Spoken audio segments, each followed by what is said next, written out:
Hello, and welcome to The Staffing Show, the only podcast that delivers tools, tips, and tactics from the staffing and recruiting industry's top executives and thought leaders. Today's podcast is brought to you by Staffing Referrals. At Staffing Referrals, we understand the challenges your agency faces every day. From finding high-quality candidates and clients to automating your recruitment process, our platform is designed to help you grow your agency faster. Imagine a world where your agency can automatically build your talent community, improve your recruiters' productivity, and automate manual processes, all the while improving the candidate experience. But don't just take our word for it. Here's what a few satisfied customers have to say. Our referral program boomed after partnering with Staffing Referrals. The technology allows us the tracking, communication, and reporting our traditional referral program desperately needed to unify and expand. Can't imagine our business without it. Are you ready to transform your staffing agency? Let's reduce your dependency on job boards, deliver the experience your candidates expect from a modern business, and turn your talent pool into a competitive advantage. Visit staffingreferrals.com and get ready to grow.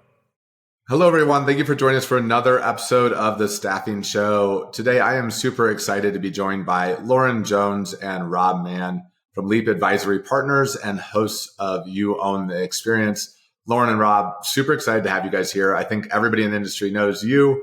You guys know everybody. You guys have been around. You're doing great stuff with your podcast, some incredible things at Leap, and I think have some exciting news to dig in and talk to us about with Newberry. So maybe we could start with a little bit of backgrounds on who you are, what's going on with Newberry, and then we'll talk about some trends in staffing today.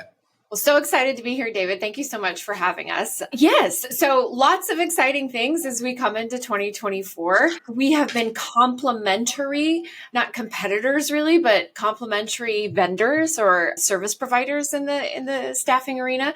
And so March 5th of 2024, we made our merge official and put out the press release. Super excited. Leap is getting a little bit of a name refresh. So there's a little more synergy between the brands as sister companies now. So it'll be Newberry Partners and Leap Advisory Partners. So just to keep in the Leap, that's really, really important. We enjoy neutral, agnostic reputation. And Newberry obviously is associated with being the bullhorn experts, which they should be exceedingly proud of. So we complement each other really well. Even before the merge, we shared a number of projects and we bookend one another really nice. So Leap will be responsible for all of the advisory work and Newberry is the doer. They're the implementer. They're the developer. They're the optimizer. And then we both share a passion for learning and development, training, adoption. So it's a beautiful complementary merge and we couldn't be more excited. I'll put this on the air. Chris Scouten is the most patient man on the planet. Yeah. Well, we had Chris on the podcast too. Hi, everybody. Super excited again to be here. I don't think I've been maybe like 3 years now, David, since I was last. Hot minute. Yeah. So super excited to be here and grateful to be on with Lauren so that more audiences can experience our shenanigans if you let us start getting going here. I think that's, everybody knows this. Because of the shenanigans. Yeah, we're quite I don't even know what the word is, so I'm going to skip past it.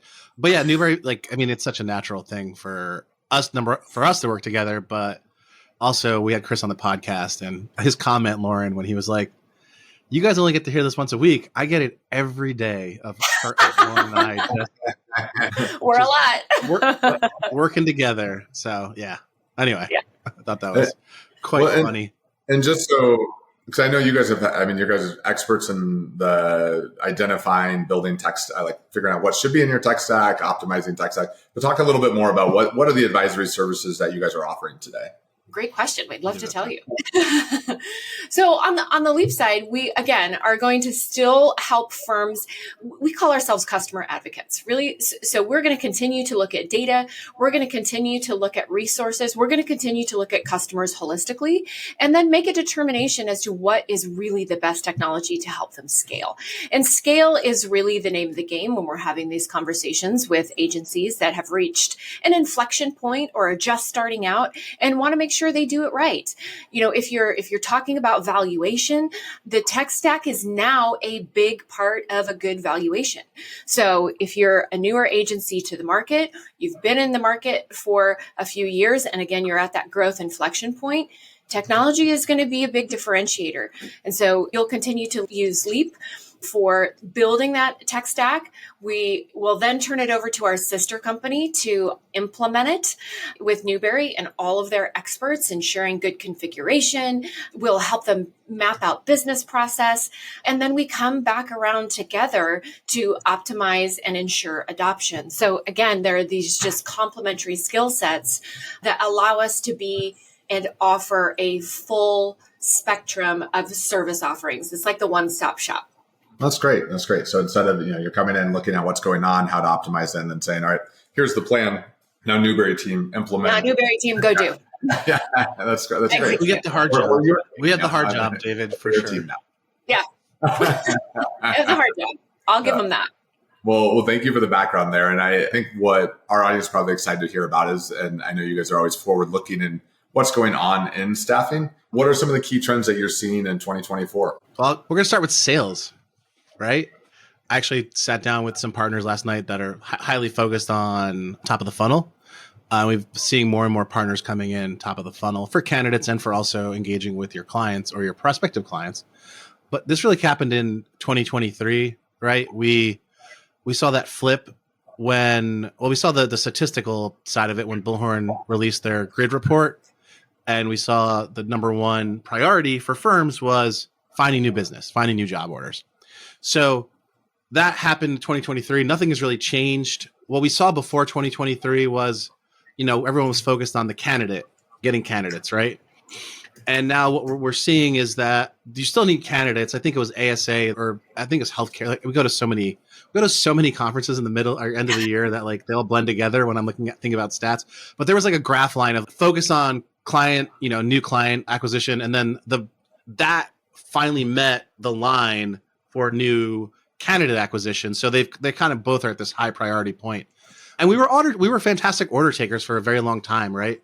Where we just saw this, we called somebody up, especially during the pandemic, and they were like, we need your help. But that was happening before the pandemic as well.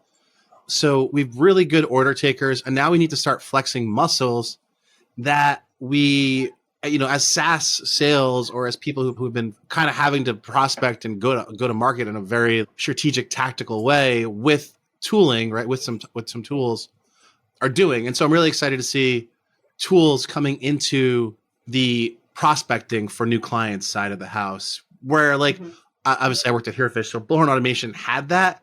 It wasn't fully fleshed out to do as strongly as the candidate side was, but it was there. And if you were clever enough to set up your CRM or Bullhorn to take advantage of it, you could.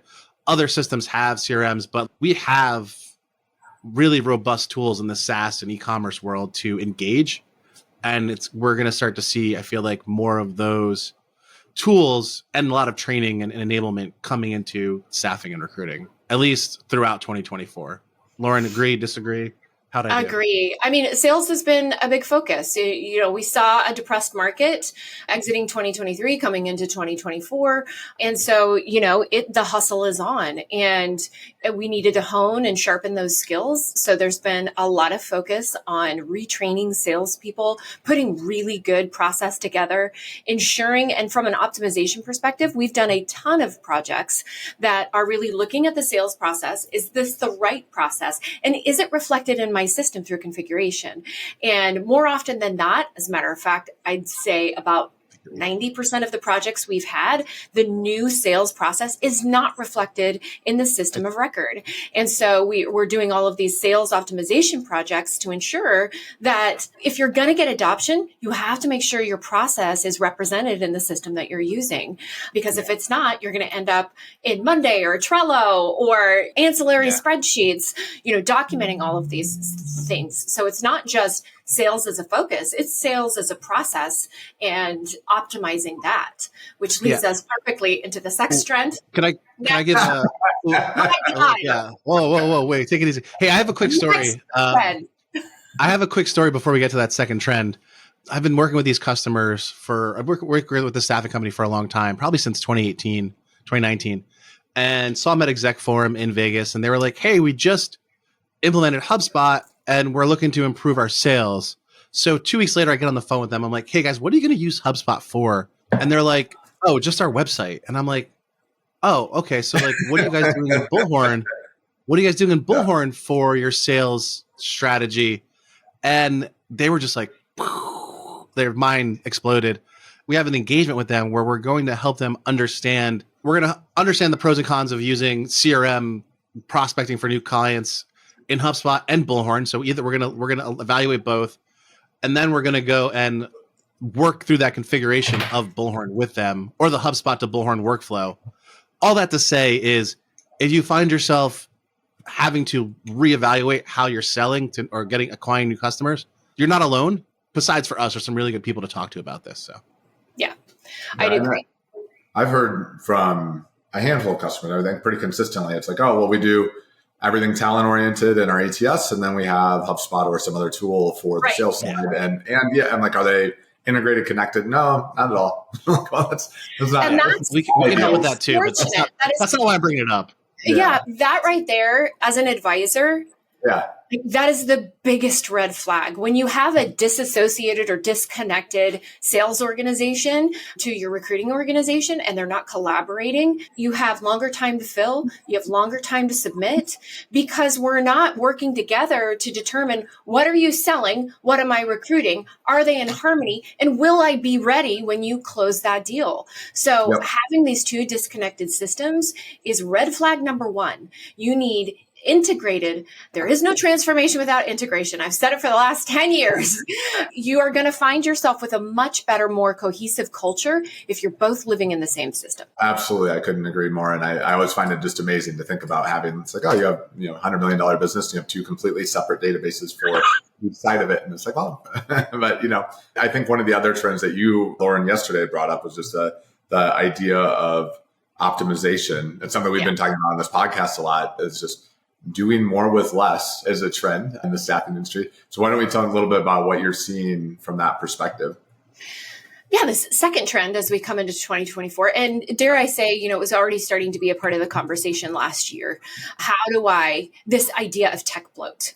And so how do I get rid of the tech that is duplicative? How do I ensure that I'm spending the amount of money that I should be spending, but I'm not wasting anything?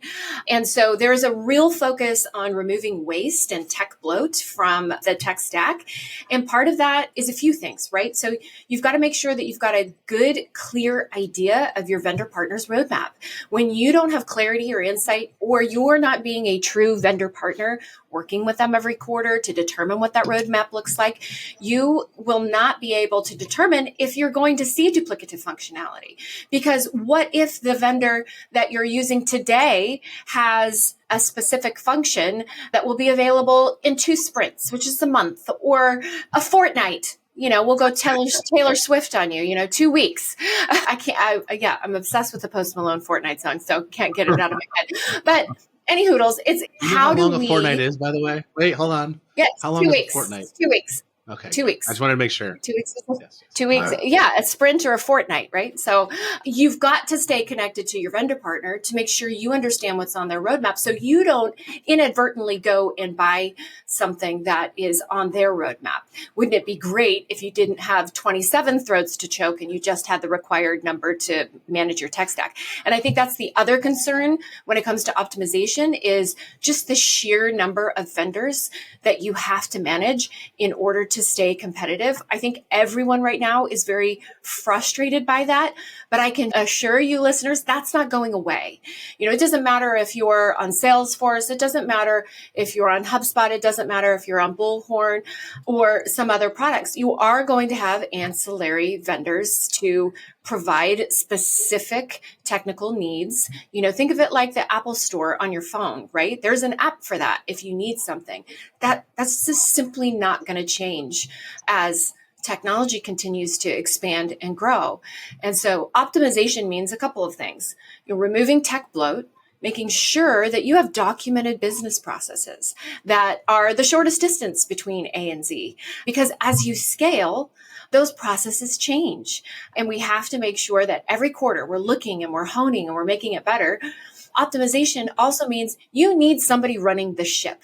Do you have someone that is managing all of this? And if you don't, can you outsource that? That's another thing about optimization is we're counseling, advising customers today on what can you outsource comfortably and responsibly, and what is better suited to be in-house.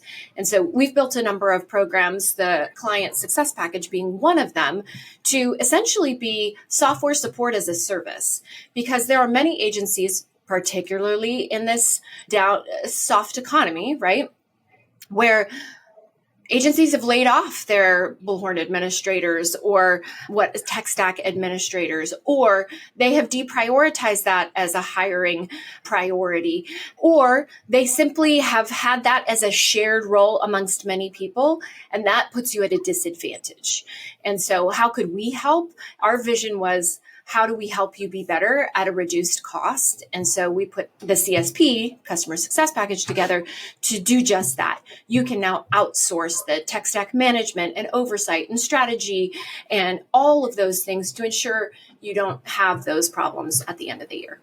Well, that's great. And I do think just on the trend of optimization, not only is it, number one, like how do we get more sales? But number two is how do we do more with less? How do we get more productivity for a recruiter? And how do we make sure that the tech is delivering on the outcomes that we purchased it for? It's honestly, when I look at the future of staffing, I feel like this is going to be, and everybody says this, I mean, any downturn, slowdown sharpens the tool and makes sure that a year from now, I think the companies that are investing in tech, investing in their strategy, and spending the time up front are going to be the ones that are accelerating twice as fast, when things start to swing back a little bit more to the normal state. Agreed. With that, I know you guys had another big trend that I think we talk about, probably talk about 10 times a day in every podcast.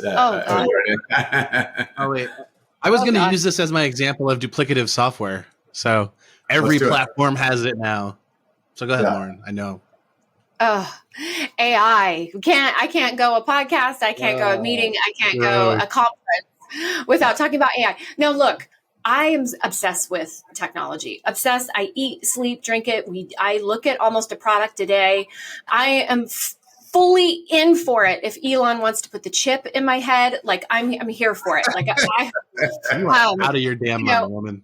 I'm out of my damn mind. I'm obsessed with this idea of technology to help make us better. However, there's a lot of noise right now. And I don't think all AI products are fully fleshed out, number one. Number two, there's a lot of products that boast AI, and it's not really AI. And so we have to get really discerning about the products that we're going to invest in when it pertains to AI. My focus has been just educate your people, turn them into prompt engineering experts. If you do that, you'll be prepared to leverage the tools that when they're ready for you, you'll rocket ship right past them because you know how to leverage these tools appropriately. And I have a love-hate relationship with the media, I think as everybody else does, because they sensationalize or sort of fearmonger. AI is going to take, 80,000 jobs. But the other side of that story is it will create 90,000 jobs. There's a net improvement in employment as it pertains to AI. So AI is not going to replace you, but somebody that knows how to use it will. So educate your people today. It's advancing very quickly. If we look at how Claude's developed just over the last year and the amount of data that it can take in, I mean, it was you capped out at like 200 words that it could consume, and now it's over 75,000. I mean, it's moving so quickly. You've got other agencies that are already into RAG, which is, AI making interpretive decisions based on the data that it has, and which I think is brilliant and amazing. But I would like to see firms walk before they run. And so again, you need to have a discerning eye if you're going to invest in AI today, and have a counselor or an advisor along with you, just to make sure that we're asking the right questions and we're looking at the right things and we're looking at the right applications. I was talking with Ashley Anderson from ClearEdge yesterday, and I think there's this, I talked to a couple customers who are sort of fearful of AI, that it is going to really impair the experience. And if you look, Rod from Glide's got some great stats on, Gen Z in particular, giving more information and talking for longer periods of time to bots than they would a human. So this latest generation is accustomed to talking to bots, and as a matter of fact, is in some cases more comfortable doing so. And then when we talk about experience, application and where it is applied is really, really important. If we want to maintain the humanity of our industry, we've got to make sure that we're applying these things in the right places. And I think that's different for everybody. That's where the secret sauce is, I think. Yeah. And are there any kind of immediate use cases that you're seeing bubble up from AI perspective? Like when you're going in and consulting where you're like, hey, this, and I'm sure it's different for every business because it depends on what challenges they're trying to solve, but any exciting movements forward or any use cases that you guys have on a day-to-day basis that have changed your life? I'm still seeing pretty status quo of the stuff that we were experiencing in 24, David. I haven't seen anything that's like mind-blowing. I did sit down with the guys from SalesStream yesterday, Lauren, and they can actually read notes with their AI and write the appropriate follow-up email direct for each like the theme is the same, like, hey, we want to go sell this, but the conversation's a little bit different based on actual stuff in a CRM, which I thought was probably a little bit more advanced than the average Gemini, hey, clean up my show notes, which I do every week when I write the show notes. So. Yeah, I think that there are two areas that I get a little giddy about. One is top of the funnel, right? So I think the days of offshore, nearshore sourcing, See, my mouth is not awake yet. 7 o'clock here. But I think the idea of offshore, nearshore recruiting or sourcing, is going to be a thing of the past because we can now leverage AI to do some of those meaningful pre-screens. Look at a product like Glide, which I'm a big fan of, that can programmatically distribute the job and then interpret that job and ask the appropriate pre-screening questions and then deliver those sourced candidates to recruiters. I think that's really, really fantastic. And then I think one of the other areas that I see most impactful is the interpretation, dissection of conversation. Tools like Gong, tools like Ringover, Cloud Call that are taking all of the conversational data and making it so easy for recruiters to go back and ensure that we don't have to ask the same question again. You can just have AI come back and ask AI, what distance will this candidate work? Have I talked to this candidate about distance before or pay or what have you? And it will cull through all of that conversation and tell you, yes, you've asked that question before, and here's the answer. How great would it be if your recruiters weren't repeating themselves and calling candidates over and over with the same question? Well, I think where you're getting at is this idea of like reading through unstructured data, which is super exciting, right? So I was in New York City for a Salesforce event, and they were talking about Einstein last week, and the thing that blew my mind is like they just asked. They were like, "Hey, show me all the candidates who said that they've done X procedure before." Or if they were at a hotel, hey, show me all the guests ever that have done this activity or this, excursion if you're on a cruise ship. And it returned it, right? And then you can build you don't have to go sorting or remember or have static lists of like these people are licensed in California and they are ER physicians, right? That was something that I had. You can just do so Tableau, you can actually ask Tableau to create reports for you. Like, hey, Tableau, tell me all the guests that mentioned AI in the podcast, and like the Tableau report builder will come back with all that info. But that's what we're talking about. Being able to rapidly recall from unstructured data is something that I'm excited about. Recall and do things with unstructured data. I think that for me is industry changing. It's pretty incredible. I mean, I feel like I went from, okay, this is a nice thing, or this is cool, something to play around with. I use it more than Google, or probably about the same as Google at this point, where it's at night and when I'm sitting on my phone and I want to answer to something, I don't go to Google anymore. I go to ChatGPT. I'm good. Like sometimes I have to check the answer, but it is a faster way to get a response and not have to deal with a bunch of ads yet. Yeah. I like them. Well, you use something for free, you're the customer, but I do like Gemini when I use Gemini, and it gives me like a list of like 6 or 7 things pretty quickly of like, right now my Wi-Fi is messed up on this new computer. So it gave me like a whole checklist of things that I could go check on my computer to make sure that my Wi-Fi is functioning correctly, which I appreciated. So it's insane. I use it. We're HubSpot channel partners, been on HubSpot forever. And instead of going to HubSpot's knowledge base, I go to ChatGPT and ask it how to do something in HubSpot. And it is a faster, more concise answer most of the time. And I'm like, this is wild. So, I mean, I think it's doing a good job of boiling it down for us, which well, HubSpot's got some news too. So they might be, HubSpot might be the content king of Google soon. Anyway, there's so much cool stuff going on. There's so much cool stuff. And again, unstructured data, being able to summarize all of that, I think is just going to allow us, think about our industry, right? We're a billions upon hundreds of billions of dollar industry. I think 700 billions, I think was the last number, something crazy like that. But we've created this entire industry as a middleman, right? We're a middleman. We're a logistics company, right? We get the packages, we drive them out, right? And same thing, we get the talent, we drive that out. How are we as an industry going to continue to show our value if we are going to replace that humanity, that experience with a bunch of AI?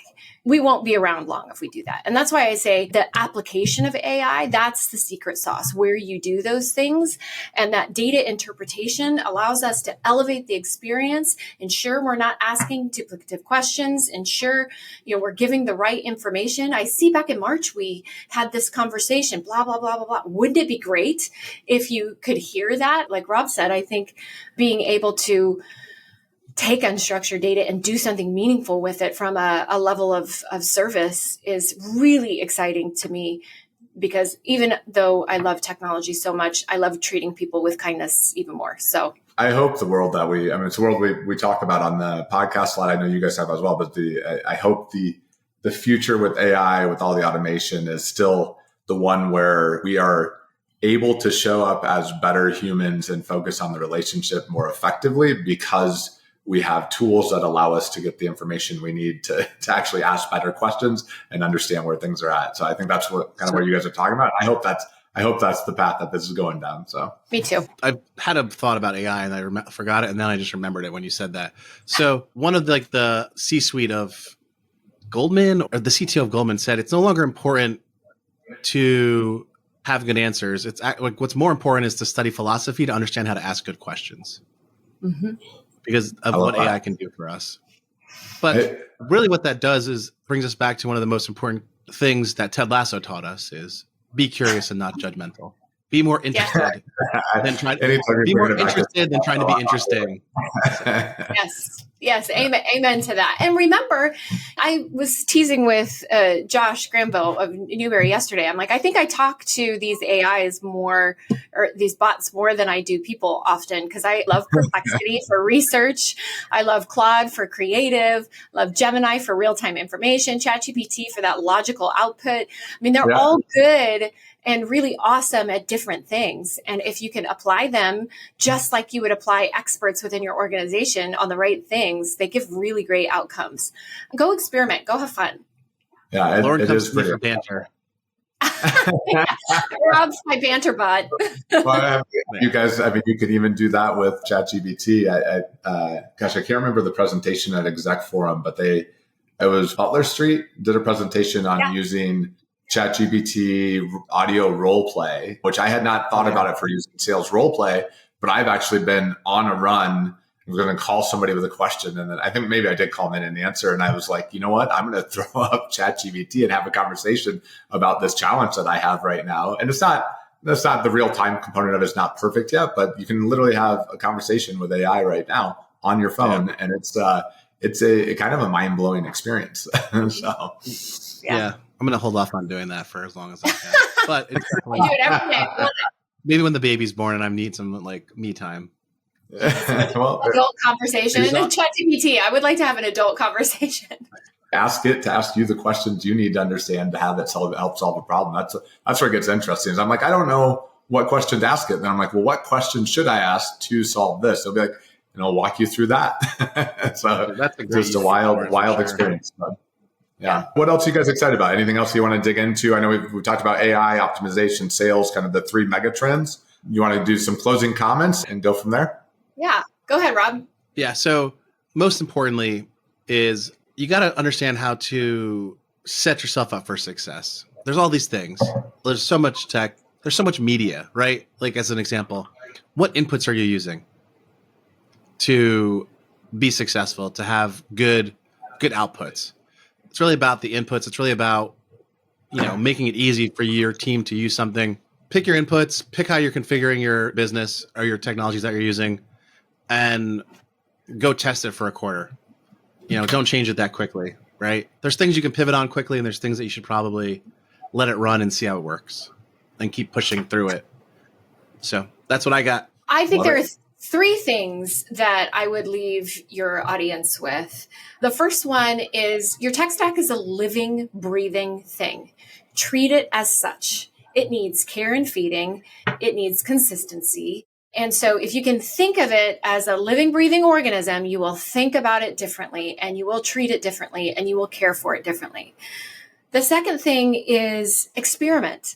Right now, don't sign any 3-year-long contracts. Go and experiment. Be part of a beta. Be an early adopter of something that doesn't require this 36-month commitment. Just experiment, and do what's right for the experience you want to create for your clients and your candidates. And then lastly, remember that AI and a lot of things are about, there's this trifecta in prompt engineering, and it's context, role, and outcome. And I feel like that applies to so many things. So if you understand the context of the problem, what your role in solving the problem is, and what you want the desired outcome to be, it certainly gives you clarity on how to solve a problem or put a strategy together. AI is no different. The core, structure of a prompt is context, role, and outcome. And so if you can think of it that way and not overcomplicate it, I think that you'll learn to embrace, this really, really powerful, I think, sort of level setting technology. I think it's the great equalizer. So those would be my takeaways for you. I love it. Well, great summary. And hey guys, thanks so much for joining. It's always good to see you. Good to hear what's going on in the industry, and super excited about Leap Advisory Partners and Newberry, and where are you guys going from here? So thanks so much. Thank you for having us. See you Thank in you. 2 weeks, my friend. Yes, See you we in 2 will. weeks. Get engaged. All right. Yeah, excited.